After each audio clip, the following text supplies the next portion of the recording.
Hey everyone, back again doing the downstairs home theater Star Wars build. I figured I should be as thorough as possible on this thing, and today we're going to start going over...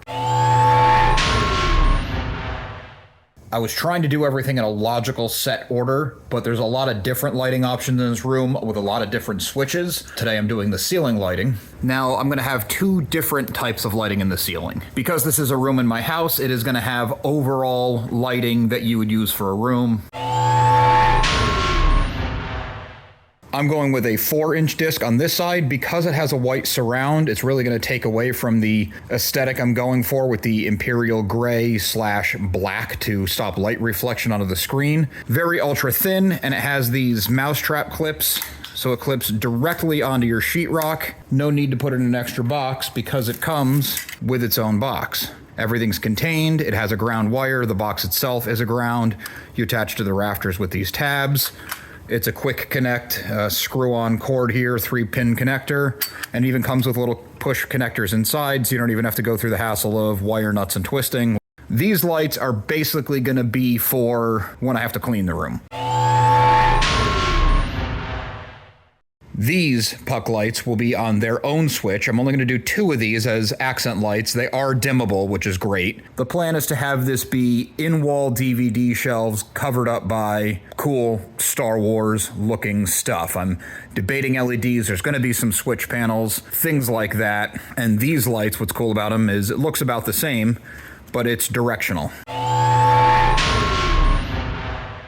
Given that we're talking about the lights, I guess we should talk a little about the wiring. The basement obviously already had its lights. It was bare bulbs. It was ugly. We put in these nice recesses that I already mentioned. All these wires hanging here are going to be powering the theater room. I have one for the outlets, one for the rack, one for the light panels, one for the main lights, and one for the courtesy lights. No, you don't need a separate breaker for all those things, but I wasn't sure how many wires I was going to need. They go up into the ceiling, and I ran it along inside the ductwork here that's all encapsulated, which is why I had to run more than I thought I would need instead of falling one short. It comes here into the utility closet. You can see it going into the next room. And they all come out right here. One splits off, goes this way, feeds the outlet box, outlet box, outlet box, outlet box, outlet box. The next one splinters off this way, goes over to the switches. Then they come back through the wall, go into the metal boxes in the ceiling, and because they're all in the same circuit, you can jump it from one to the next to the next to the next. Speaking of them all being on the same circuit, while the courtesy lights and the main lights are going to be running independent, there's no need to bring double the power from an electric panel. There's no way that 6 LED lights are taking a full 15 amp breaker. That's way overkill, it's way unnecessary. So they will be drawing power from the same breaker, but they'll have independent switches so I can program them independently and control them independently. It's not much to look at right now, but this box would have 4 switches in it.